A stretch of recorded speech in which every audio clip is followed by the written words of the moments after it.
So guys, welcome ulit sa ating bagong video tutorial. At kung bago lang po sa channel natin, pakiclick lang po ng subscribe at notification bell para lagi kayo ma-update sa mga bago nating video tutorial about electrical house wiring mo yan or motor control.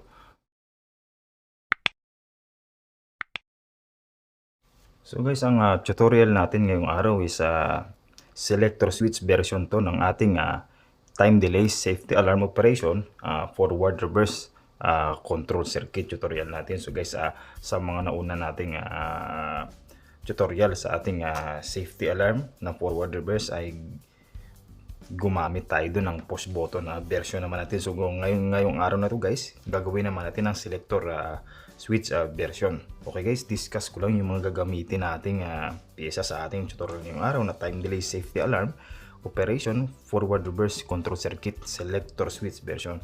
Okay guys, gagamit tayo ng isang circuit breaker, dalawang timer sa ating time delay.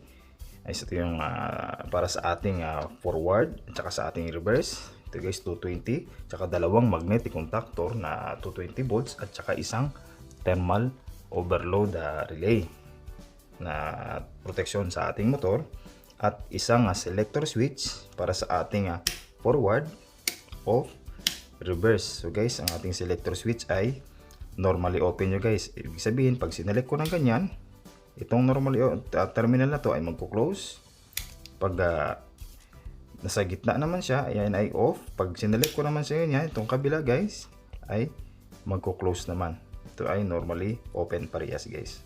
Okay, tsaka dalawang indicator light na green. Ito guys, indicator light na green para sa ating forward na pag nag-energize ang ating magnetic contactor at gumana ng ating machine, mag-indicate ito na tumatakbo na. Tsaka isa rin sa ating reverse para din sa ating MC2 magnetic contactor number 2 at dalawang indicator light with buzzer. So guys, ito yung red. Ito yung sa alarm natin ng ating forward sa ating time delay para sa ating MC1 forward, tsaka isa naman sa ating MC2 or reverse na gagamitin.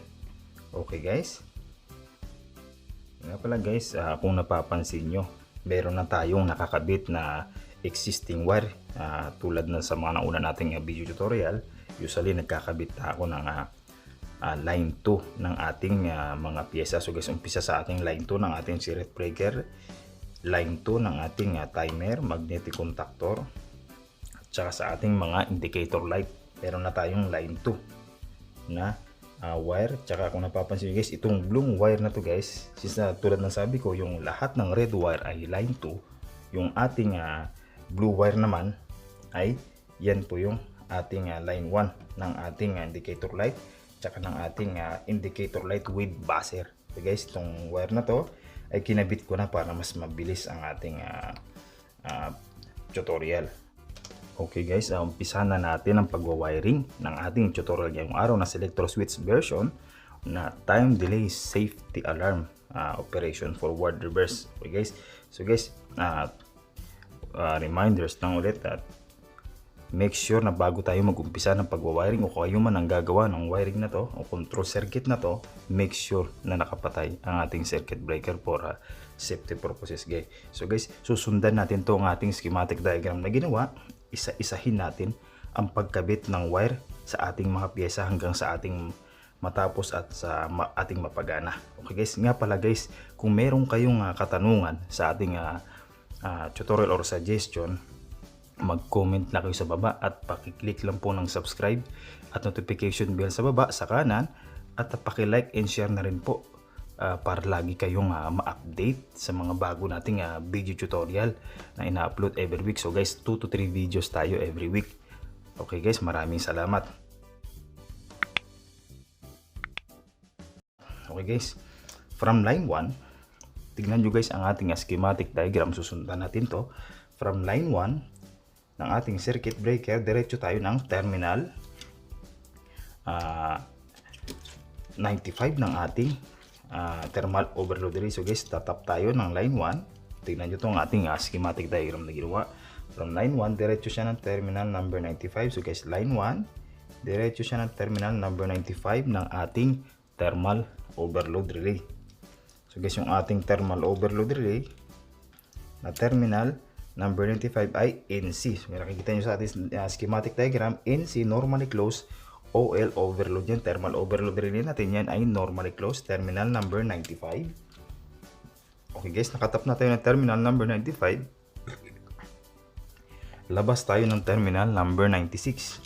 Normally closed na yun guys, based sa ating schematic diagram. Tap tayo dito. Terminal number 96 ng ating thermal overload relay. Diretso tayo ng ating selector switch. So guys, selector switch natin ng forward. So guys, yung forward natin ito, may naka-indicate na tayo dito. Ito yung ating forward, off position, reverse position. Okay guys, tap tayo ng terminal number 3. So guys, ang terminal number 3 natin ng ating selector switch ay, nakikita nyo, angat natin ay terminal number 3, 4. Tap tayo dito. Unahin muna natin ang ating forward selection. Tap tayo ng terminal number 3. Okay guys. Terminal number 3 ng ating selector switch.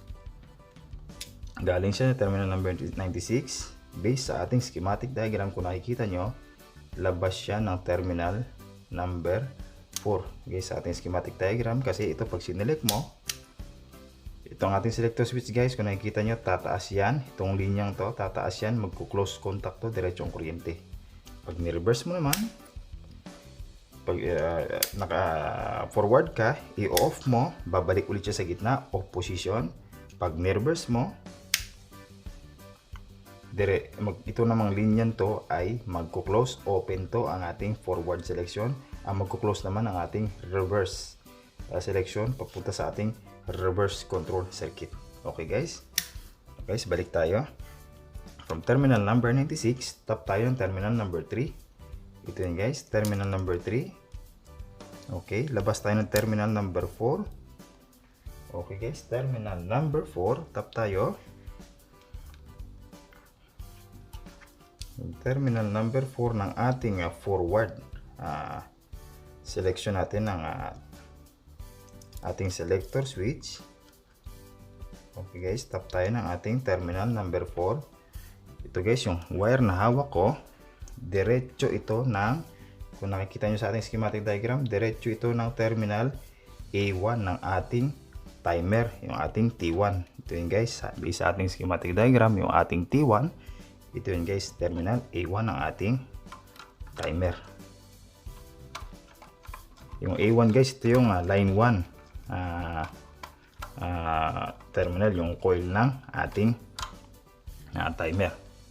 Power supply, line 1 power supply ng ating timer. Okay guys, nakatap na tayo sa ating timer T1. So guys, kung nakikita nyo itong linyang to, so guys, from A1 ng ating timer, magtatap tayo papunta ng ating terminal number 21 NC. Yung close parenthesis na nakikita nyo sa ating schematic diagram, NC ay MC1. So MC1 natin ay ito, terminal 21 ng ating auxiliary contact. Ito yung 21, 22 normally close. Okay guys, tap tayo ng ating A1, terminal A1 ng ating timer. Diretso siya ng auxiliary contact. Okay guys, kung nakikita nyo, terminal A1. Ito yun guys, yung linya to. Diretso siya ng terminal number 21 ng ating MC1. Ito yung MC1 natin. Terminal number 21, normally close. Okay guys, terminal 21 normally closed ng ating magnetic contactor number 1. Ito yung MC1. Labas siya ng terminal number 22. Okay guys, terminal number 21, terminal number 22 normally close. Okay guys, kung napapansin, tulad nga napapansin nyo guys, meron na tayong wire. Tulad na sabi ko kanina, may abang na tayong wire para sa ating indicator light with buzzer. Ito yun guys. So guys, tingnan nyo muna ang ating schematic diagram. Ito yun guys, buzzer natin, yung buzzer natin, buzzer 1 natin, may wire na ako nakakabit, itong hawak na wire. So guys, ito yun guys, diretso siya ng terminal number 22 based sa ating schematic diagram. Guys, tap natin sa ating terminal number 22 ng MC1, yung ating magnetic contactor number 1, terminal number 22. Itong wire na to guys ay galing sa ating buzzer 1, sa ating indicator light with buzzer. Okay guys, nakatap na ang ating line 1 ng ating buzzer sa terminal number 22 ng MC1. Okay guys, tapos na tayo sa ating first line sa ibabaw na to based sa ating schematic diagram at saka dito sa ating wiring ng buzzer. So guys, punta naman tayo sa ating timer, yung sa ating contact ng timer. So guys, naka-flash sa inyong screen yung ating diagram ng ating timer na ginamit. Okay guys, para mas madali nyo maunawaan. So guys, terminal number 15. So guys, itong wire na to guys ay itatap natin ng terminal A1. So guys, bakit ko nasabi na bakit?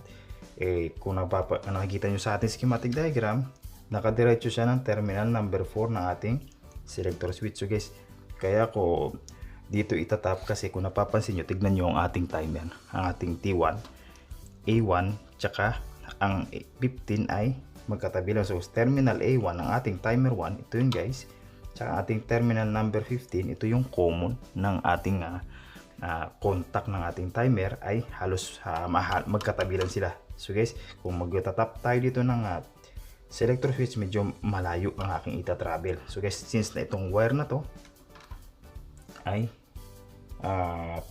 ito na yun, itong wire na to na pumunta ng ating A1. So guys, dito na ako magtatap sa ating terminal A1.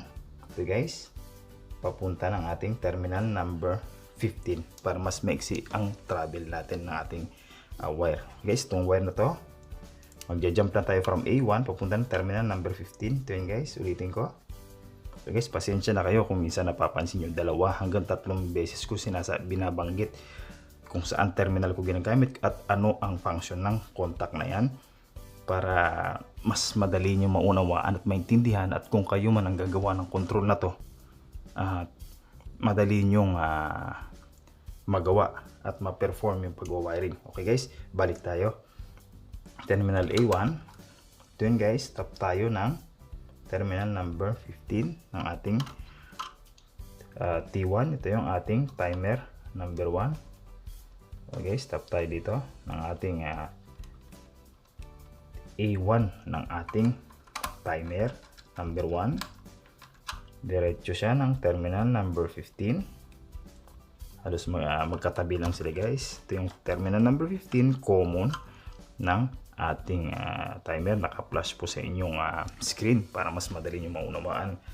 Okay guys, from terminal A1, tignan nyo ang ating schematic diagram guys. From terminal A1, diretso siya na terminal number 15. Ito yung jumper na nilagay ko guys, itong hawak kong wire. A1 papunta ng 15. Normally open ng ating timer number 1 contact, labas siya ng terminal number 18. Okay guys, tap tayo ng terminal number 18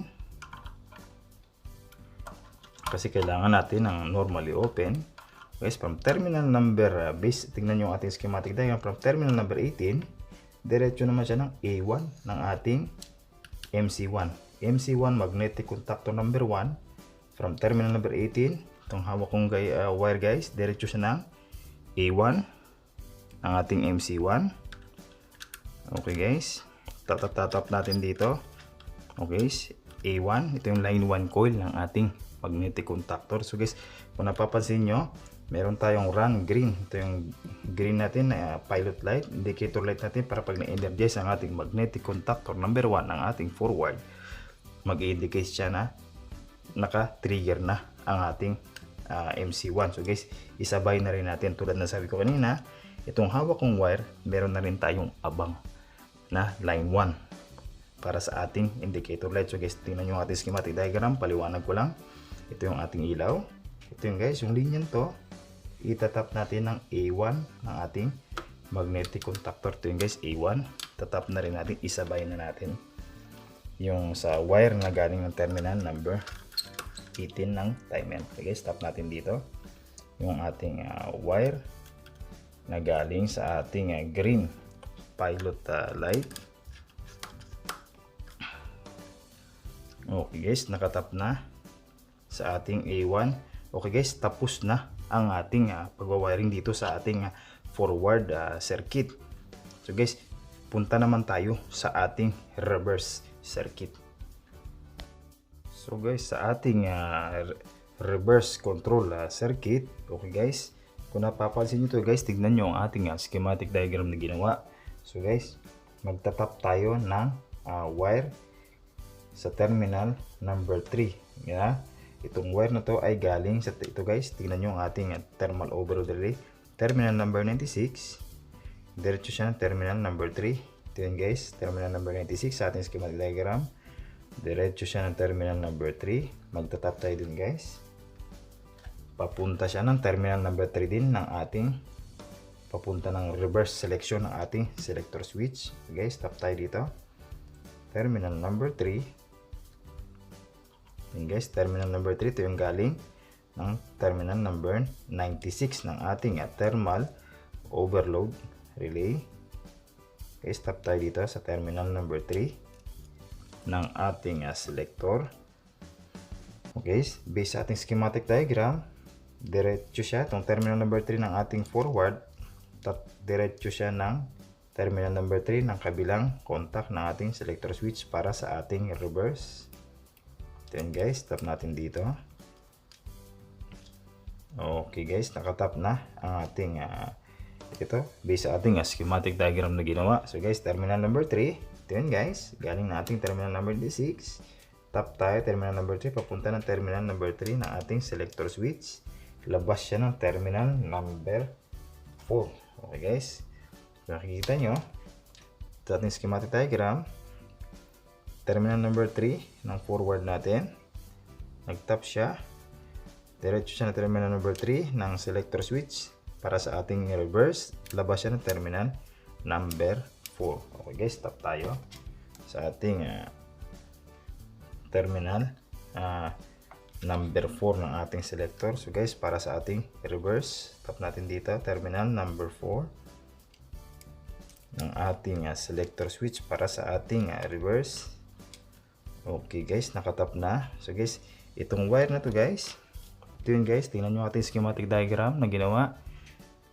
Terminal number 4 ng ating selector switch para sa ating reverse selection, diretso siya ng terminal A1 ng ating timer 2, yung ating T2 based sa ating schematic diagram. Ito guys, yung hawak kong wire ay ito yon na galing ng ating selector switch, diretso siya ng terminal A1. Okay, stop natin ang terminal A1 ng ating T2. Yun yung ating timer 2.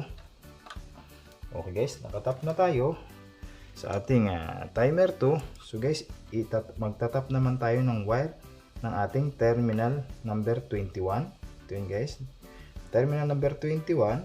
So guys, from A1 ng ating timer number 2, ito yun guys, magtatap tayo sa A1, diretso ng terminal 21 ng ating MC2. Yung MC2 guys, ito yung ating reverse magnetic contactor.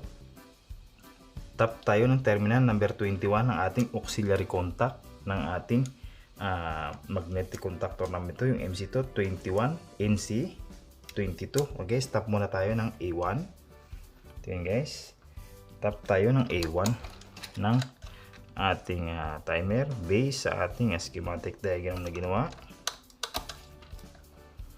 Okay, nakatap na tayo ng terminal A1, diretso siya ng terminal number 21, auxiliary contact ng ating magnetic contactor number 2 para sa ating reverse. Yes, 21 normally closed, NC guys, MC2 normally closed, labas siya ng terminal number 22, diretso siya ng buzzer base sa ating schematic diagram. So guys, buzzer 2, ito yun guys, yung ating buzzer 2. So guys, tulad nga nasabi ko kanina, nang ginawa rin natin sa ating forward wiring connection, meron na rin tayong nakaabang na wire para sa ating line 1 na buzzer. So guys, tignan nyo ang ating schematic diagram.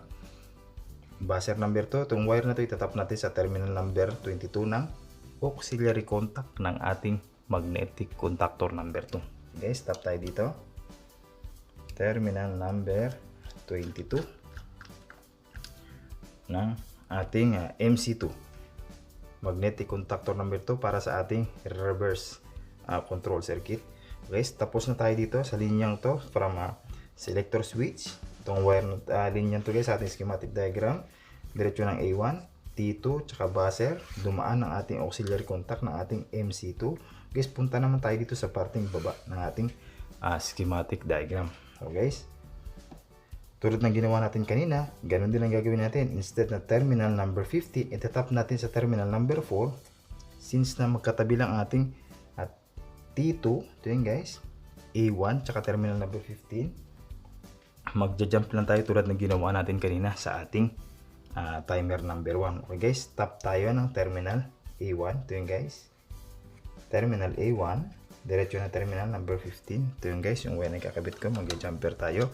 A1, terminal number 15, contact ng ating timer.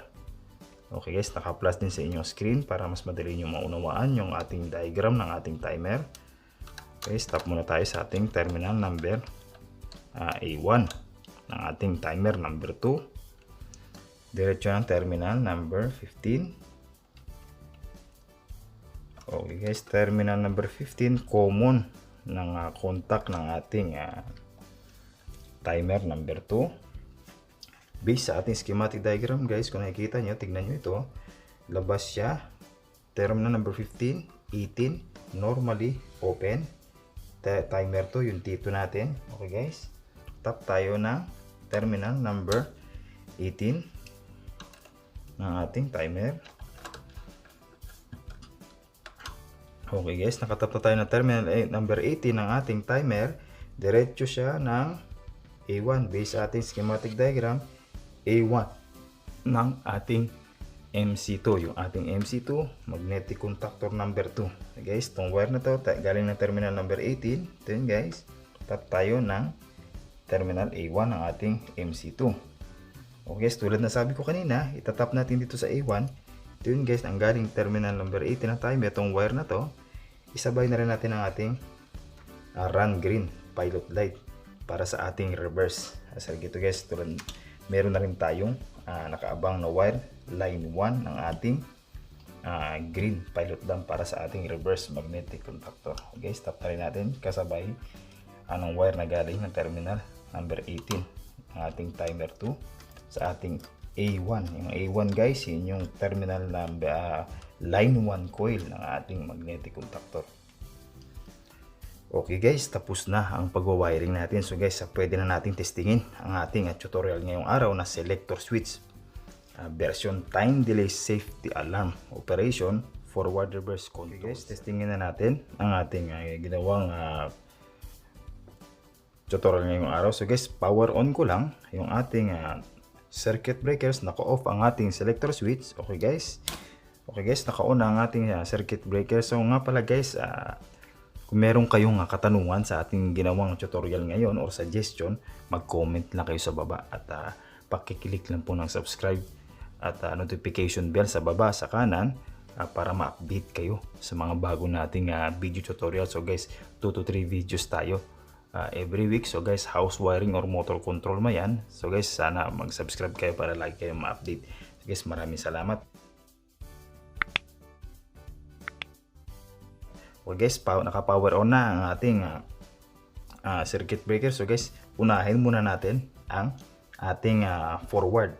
So guys, ibig sabihin, paliwanag ko lang, selector switch version time delay safety alarm. So guys, bakit ganyan ang ating time delay safety alarm? So guys, ibig sabihin guys, pag sinelect ko to ang ating forward, ibig sabihin, hindi agad-agad aandar ang machine. So ibig sabihin, meron siyang warning o maaalarma ang sino mga nakaharang. O let's say, sabihin natin na karamihan kasi usually ang control na ito ay ginagamit, yung ating tutorial ngayong araw ay ginagamit sa mga conveyor, sa malalaking conveyor sa ating mga industrial factory. Na ibig sabihin, pag in-on mo siya, hindi siya automatically aabante or aatras. Ibig sabihin, may warning pa siya, may alarm na maalarma lahat ng empleyado o operator man doon o nag-assembler. So usually guys, ito guys, yung circuit na to ay ginagamit sa mga car manufacturing, sa welding shop. Usually kasi naka-conveyor ang mga sasakyan nila. So guys, ibig sabihin pag inon ko to, pag sinalik ko to ng forward, aabante ang sasakyan, ang conveyor, mag-aalarm muna siya depende sa setting ng ating timer. So guys, let's say tulad ng ginawa ko, nag-set lang ako ng 5 seconds. So guys, sabihin natin tagal-tagalan. Sabihin yung nasa sa inyo, 10 seconds. After 10 seconds, saka lang aabante ang conveyor nyo.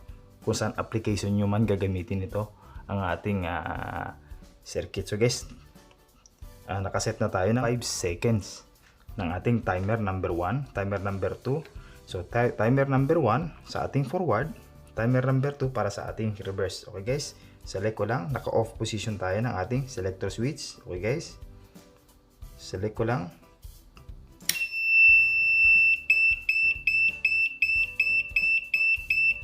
Okay guys, nakita nyo, after 5 seconds, saka lang pumalo ang ating magnetic contactor at umilaw to ang ating indicator light na naka-trigger na ang ating magnetic contactor. So guys, ibig sabihin, pag select ko ng forward, aabante ang ating conveyor. Halimbawa, sa conveyor, apply natin itong circuit ito sa conveyor, mag-alarm muna siya. So guys, let's say, tulad ng ginawa ko, 5 seconds. After 5 seconds, saka lang aabante o gagana ang ating motor ng ating conveyor.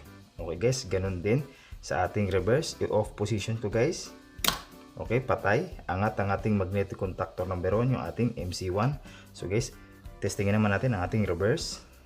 Select ko lang, naka-off position tayo ngayon yan, guys, ng ating selector switch. Select ko lang ng reverse. Ito yun guys, R. Okay. Okay guys, after 5 seconds, saka lang din gumana ang ating magnetic contactor para umatras ang ating conveyor. Okay guys, isa pa para mas madali nyo maintindihan. Off position, forward tayo.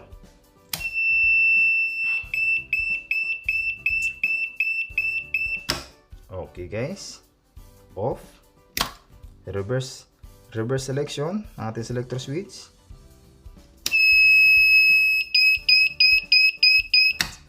Okay guys, after 5 seconds, saka lang siya gagana. So guys, maraming salamat sa panonood ng ating video tutorial. Sana guys, meron na naman kayong natutunan ngayong bago. So guys, wag po natin kalimutan na mag-subscribe at i-click ang notification bell para lagi kayong ma-update sa mga bago nating video tutorial. So guys, 2 to 3 videos tayo every week na ina-upload sa ating channel. So guys, sana mag-subscribe kayo. So guys, maraming salamat sa panonood and God bless.